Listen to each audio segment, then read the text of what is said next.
বিএনপির সর্বোচ্চ নীতি নির্ধারণী ফোরাম জাতীয় স্থায়ী কমিটির বৈঠক অনুষ্ঠিত হয়েছে সোমবার রাতে। ওই দিন চলমান রাজনৈতিক বিষয়াবলীর পাশাপাশি জামাত প্রসঙ্গ গুরুত্ব পায় বৈঠকে।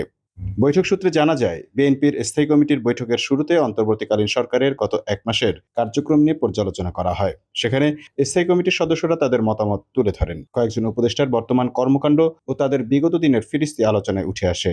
গত এক মাসে ডিসি এবং সচিব পর্যায়ে প্রশাসনিক যে রদবদল করেছে সেটাতে আপত্তি তোলেন বিএনপির নীতি নির্ধারকরা। জানা যায়, এ ব্যাপারে শিগগিরই বিএনপি তাদের অবস্থান অন্তর্বর্তীকালীন সরকারের কাছে তুলে ধরবে। একই সঙ্গে দ্রুত প্রাতিষ্ঠানিক সংস্কারের দাবি জানাবে দলটি। বিএনপির নীতি নির্ধারণী পর্যায়ের একজন দায়িত্বশীল নেতা বলেন, রাষ্ট্র সংস্কারে অন্তর্বর্তী সরকারে বিএনপির সমর্থন রয়েছে। সরকার ইতোমধ্যে এক মাসের বেশি সময় অতিবাহিত করেছে, কিন্তু এখনো সংস্কার কাজ শুরু হয়নি।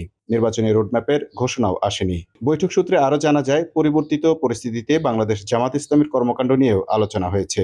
সেখানে জামাত আমির ডাক্তার শফিকুর রহমানের সাম্প্রতিক কয়েকটি বক্তব্য আলোচনায় আসে। প্রসঙ্গত, ৫ আগস্ট সরকার পতনের পর জামাতের কর্মকাণ্ড বেড়ে গেছে। জামাত আমির সহ দলটির শীর্ষ নেতারা নানা কর্মসূচি নিয়ে দেশের বিভিন্ন জেলা সফর করছেন। সেখানে নেতারা বিভিন্ন বক্তৃতা করছেন। সম্প্রতি জামাত আমির শফিকুর রহমান নির্বাচন প্রসঙ্গে বলেছেন, তারা এত দ্রুত নির্বাচন চান না, অন্তর্বর্তী সরকারকে রাষ্ট্র সংস্কারের জন্য আরও সময় দেওয়ার পক্ষে। তার এই বক্তব্য বিএনপিতে তীব্র প্রতিক্রিয়ার সৃষ্টি করে, কারণ বিএনপি দ্রুত নির্বাচনের পক্ষে। Mamun Mahfuz, time news desk.